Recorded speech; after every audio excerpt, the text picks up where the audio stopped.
அண்ணே அண்ணே அண்ணே, ஐயர் சீக்கிரமா வர சொன்னாரு. இன்னும் எதுக்காக யோசிச்சுட்டு இருக்கீங்க? என்ன கூட்டிட்டு போங்க, இல்லன்னா நானே போய் மனமேடையில உட்காந்துருவேன், பாத்துக்கோங்க. மனிஷா, ஐயர் கூப்பிட்டது மாப்பிளைய, கல்யாண பொண்ணு இல்ல. ஐயோ, இந்த ஐயர் ரொம்பவே லேட் பண்ணிக்கிட்டு இருக்காரு ஆண்டி. மழைக்காலம் முடியற வரைக்கும் காத்துக்கிட்டு இருந்தது, நெல்ல முளைக்க போற நேரத்துல அவசரப்படுறதாம். இவ்வளவு நாளா நீ பொறுமையா இருந்துட்ட, இன்னும் கொஞ்ச நேரம் வெயிட் பண்ண முடியாதா? போய் நம்ம இப்படி மாட்டிப்போம் நான் நினைக்கவே இல்லப்பா. அடுத்தவங்க பிரச்சனைக்கு உதவி பண்ணலாம்னு நினைச்சு தேவையில்லாத வேலையெல்லாம் செஞ்சுக்கிட்டு இருந்தா இதோ இப்படிதான் நடக்கும். அம்மா, கொஞ்சம் நிறுத்துறீங்களா? முடிஞ்சு போன விஷயத்தை பத்தி பேசாம கொஞ்சம் நடக்க போறத பத்தி பேசுறீங்களா? டேய், இதுல யோசிக்கிறதுக்கு என்னடா இருக்கு?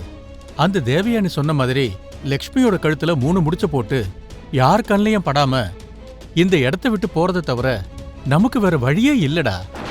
அண்ணா, உன்னதான் முகூர்த்தத்துக்கு டைம் ஆகுதான், சீக்கிரம் வா. நான் வரேன், நீ போடா. மித்ரா, கல்யாண மாப்பிள்ள தனியா வரக்கூடாது, யாராவது கூட இருந்து கூட்டிட்டு வரணும். வா போலாம்.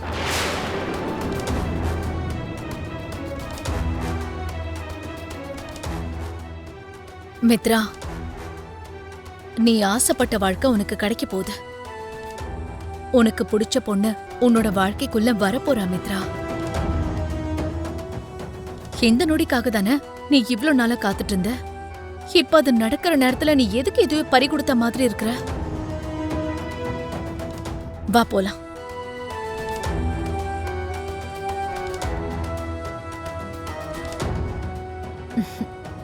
வா வா.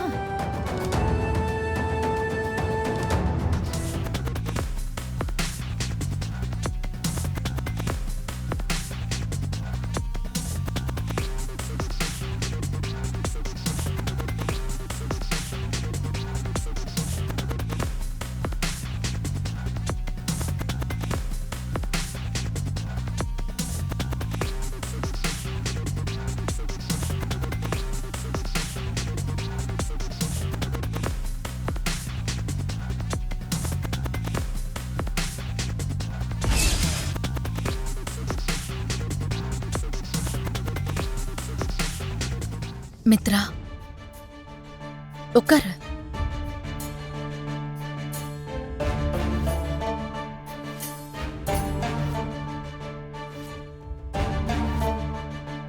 ஜெயதேவ், வா வா. ஆ, என்னடா ஒரு மாதிரியா இருக்க? ஒண்ணும் இல்லடா. சரி வா உட்காரு.